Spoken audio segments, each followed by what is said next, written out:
Video তৈরির পাশাপাশি নিজের জীবিকা নির্বাহের জন্য ছুটে চলেছি প্রতিনিয়ত। তারই ধারাবাহিকতায় এবার ছুটে চলেছি প্রবাসীর উদ্দেশ্যে। ভিসা হাতে পাওয়ার পর এবার চললাম মেডিকেল করতে। যেহেতু আমি কাজের উদ্দেশ্যে যাচ্ছি, সেহেতু মেডিকেল করে নিচ্ছি। যাই হোক, প্রয়োজনীয় কাগজপত্র সাথে নিয়ে চললাম ঢাকার পথে। একা একা বোরিং ফিল হবে, তাই সাথে নিয়ে নিলাম আলামিনকে। সকাল সকাল চারপাশের পরিবেশটা ভীষণ ভালো লাগছে। আমাদের বাস টোল প্লাজা থেকে টোল দিয়ে আবারও চলতে শুরু করলো। পথে 5 মিনিট যাত্রা বিরতি দিল, এরপর আবারও চলতে শুরু করলো। যাই হোক, ঢাকা পৌঁছে আমি মেডিকেলের জন্য কিউভিসিতে গেলাম। যারা কিউভিসি কি এটা জানেন না, তাদের জন্য বলে রাখি যে আমি কাতারের জন্য মেডিকেল করতে আসছি। যাই হোক, কিউভিসিতে প্রবেশ করার পর প্রায় 5 ঘন্টার মতো সময় লাগলো মেডিকেল শেষ হতে। মেডিকেল শেষ করে বাড়ির উদ্দেশ্যে রওনা দিলাম। 3 দিন পর জানতে পারলাম সব ঠিকঠাক হয়েছে। এবার ট্রেনিংয়ের জন্য সর্বপ্রথম ফিঙ্গারপ্রিন্ট দিয়ে বিএমইটি রেজিস্ট্রেশন ফর্ম নিয়ে চলে আসলাম ট্রেনিং সেন্টারে। এই ট্রেনিং সেন্টারটিতে বর্তমানে অস্থায়ী সেনাবাহিনী ক্যাম্প হয়েছে। এই জায়গার পরিবেশ বেশ মনোমুগ্ধকর। 2 ঘন্টা ক্লাস চলার পর 1 ঘন্টার মতো বিরতি দিলে আমরা বাহিরে বের হয়ে সময় কাটালাম এবং টিফিনের জন্য একটা ক্যান্টিন রয়েছে, আমরা এখানে এসে নাস্তাও করে নিলাম। এরপর আবারও 2 ঘন্টার মতো ক্লাস করে প্রথম দিনের মতো ক্লাস শেষ হলো। এইভাবে বাকি 2 দিনও গেল। তৃতীয় দিন শেষবারের মতো ঘুরে দেখলাম আমরা। আজকে ফাইনালি আমাদের 3য় দিনের ট্রেনিং শেষ হলো। আমার সাথে একই জায়গা থেকে অনেকেই আবেদন করেছেন।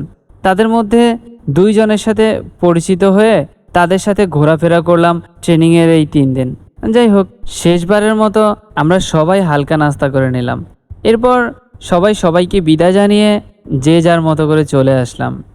আজকে আবার ঢাকা যাচ্ছি। আমার যে কাগজপত্রগুলো আছে ওইগুলো আনতে হবে ঢাকা থেকে। সকাল সকাল ঘুম থেকে উঠে বাসে করে আবারও চললাম ঢাকার পথে। আমরা বাস থেকে নেমে একটা অটো রিকশায় করে যাচ্ছি। আমার এবারের সঙ্গীও আলামিন। এবার আমরা ঢাকা আসলাম আমাদের টিকিট সহ প্রয়োজনীয় কাগজপত্র নিতে। পথে বিশাল এক জ্যাম। ঢাকা শহরে জ্যামের কথা আমাদের সবারই জানা। যাই হোক, আমরা অবশেষে ট্রাভেলসে এসে কাগজপত্র নিয়ে এবার খাওয়া দাওয়া করে নিলাম। খাওয়া দাওয়া সেরে এবার ড্রোন শপের দিকে গেলাম। আপনারা জানেন আমার একটা ড্রোন রয়েছে, অ্যাডজাসি F11। ওই ড্রোনটাকে বিক্রি করব ভাবতেছি। যেহেতু এটা নিয়ে দেশের বাইরে যাওয়া যাবে না, তাই এটা ফেলে না রেখে বিক্রি করে দিতে চাইছি। ড্রোন শপে আসার পর তারা বলল যে রেখে যেতে হবে, তারা এটাকে ফ্লাই করবে এবং সব কিছু দেখে তারপর আমাকে জানাবে। তো আর কি করা, আমিও রেখে চলে আসলাম। তারপর তারা প্রায় 3 দিন পর ফোন করে যেই রেট বলল, আমি ভাবতে পারছিলাম না যে বিক্রি করব নাকি রিটার্ন নিয়ে আসব। যেহেতু টিকিট কাটা হয়ে গেছে, তাই রিটার্ন না এনে বিক্রি করে দিলাম। অ্যামাউন্টটা না হয় নাই বললাম। আজকের ভিডিও এই পর্যন্তই। আগামী এপিসোডে দেখবেন চট্টগ্রাম থেকে US বাংলা এয়ারলাইন্সে করে কাতারের দোহা সিটিতে কিভাবে আসলাম। ভিডিও ভালো লাগলে লাইক দিতে ভুলবেন না। আর দেখা হচ্ছে নতুন ভিডিওতে। টাটা।